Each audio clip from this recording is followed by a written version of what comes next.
Imagine yourself back at the target time. Put yourself in that situation on the day of such and such, in that such and such setting, and then freely recall from there. There are about 50 peer-reviewed articles on the cognitive interview showing that you can, in a non-suggestive forum, you can get somewhere between 20 and 25% new information about a target event in a non-suggestive way. Then thirdly and lastly, I hypnotized him and then I did free recall under hypnosis. So those were the 3 steps in the protocol, so we could preserve the record and show that what he remembered was non-suggested. And how did you keep a record of these sessions? Well, the prison wouldn't let us bring in any recording devices. We had to take notes. So what I did is take concurrent notes with everything I did, and Laurie Dusek did notes, and we compared our notes at the end of the day and constructed what we both agreed upon. Almost no information came out, and new information came out in hypnosis. Almost all the information that he was able to report came out under free recall or free recall plus context reinstatement. Why hadn't you remembered this stuff before? What was the key to your work with him that yielded new information? No one had ever asked him before. At the trial, everybody assumed that he was the sole assassin, so nobody actually asked him what went on, and he could remember bits and pieces of it, and we put it together over time. He remembered more material over time. But some things are still difficult for him to remember. What Sirhan told me was that he came over to the U.S. as part of a Christian fellowship to be placed with a Christian family in the Los Angeles area, and that he had a sister, I think 3 years younger, who he was very close to, and his sister died of leukemia. And that was very hard on Sirhan. He was 21 at the time, I think. His interest in the occult occurred after his sister died, and he was at a total loss. The only time I've seen Sirhan cry, when he was talking about his sister's death under hypnosis, he just cried like a baby. It really impacted him. And he said after his sister died, he didn't understand what happened after death. And maybe trying to keep a connection with her, he said he started going to bookstores and reading about the occult. He wanted to find out whether there was any religious traditions that would support the idea that there was life after death, that his sister would still be available on some plane in reality.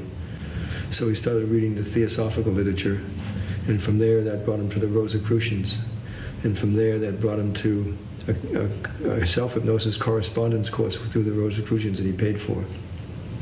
And he was hypnotizing himself on a regular basis. At the time he was working as a hot walker and stable boy at Santa Anita Racetrack in Pasadena. And his 2 best friends, Terry Welch and Terry Rafke, were both, the 3 of them were all hypnotizing each other. And it was very obvious that he was not an ordinary hypnotic candidate. He could do unusual, go into a very deep trance very quickly, and he often didn't remember anything he did in hypnosis.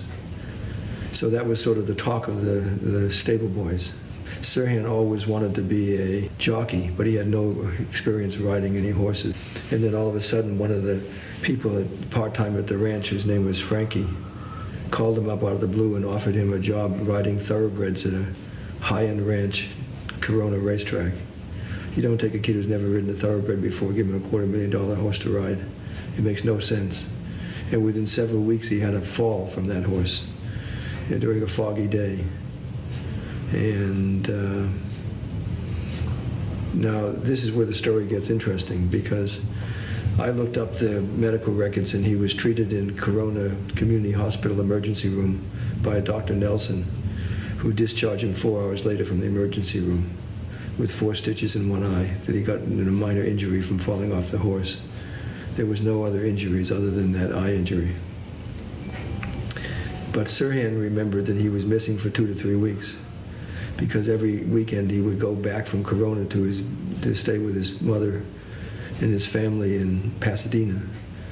And he was missing for 2 weeks, and his mother and his best friend Terry were desperate to find where he was because he didn't come home. He remembered being on a hospital unit he remembered there was bars on the wall, and there were 6 people from the same 2 ranches with all had head injuries from the same ranch. So what are the odds of that?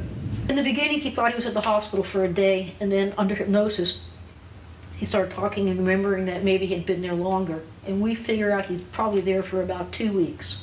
And he remembers a ward with no windows, and maybe 6 to 8 other patients on the ward, all with head injuries. And doctors would come up with him with clipboards every day, and he remembered drifting in and out of consciousness like he was drugged. He remembers being on the special unit, and the doctors would come up with him with clipboards and take urine samples frequently during the day and ask him about his state of mind. You don't usually give urine samples for head injuries, but you do for drugs. So it looks like he was drugged and put on the special unit, and they determined that he was a good candidate for further training because of his level of hypnotizability. Well, according to Munir, his brother didn't come back for about 2 weeks. His friend and his mom were concerned where Sirhan was. And they said that it was a great change in his personality. He was more reserved. And when he finally did return home, Munir said that they got into an argument over a cup of tea, which was so unlike Sirhan, because he wasn't the argumentative type at all. So his personality had changed. Before the shooting, he went to the Fish Canyon firing range. And what was unusual that day is Sirhan would usually go to the range, shoot for a little while, and then leave. That particular day, he was there for a few hours. And the range master said the range was closing down, so Sirhan had to leave. He met a friend of Bob's, Big Boy, and actually he regrets because the friend said, hey, let's go shoot some pool. And Sirhan, to this day, says if only he had gone with his friend, none of this would have happened. And so he went into LA, and he went to the Ambassador Hotel because there was another party there. And he had gone to school with a daughter of that candidate. So he thought maybe he'd run into some people there. Sirhan was not a big social butterfly, very withdrawn, very much to himself. And when he was in the Ambassador Hotel, he stopped at the Rafferty party and then noticed that there was a larger party going on, which was the RFK Victory Party, and so he went there. The interesting thing is he's not a drinker.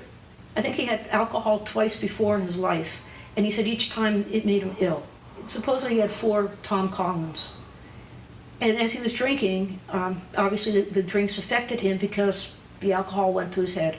He thought he could go back home, so he went out to his car, and he was going to drive home, but when he got to his car, he realized that he was too drunk. So he walked back into the Ambassador, and he thought he'd have some coffee and try to sober up. And when he went back in, he ran into this woman who was looking for coffee. I started searching for coffee. That was all what I wanted to do. And I found some. In the kitchen area? But where, I don't remember, sir. In a kitchen-type room? I don't remember where I saw it, but I remember getting the cup. It was a shining...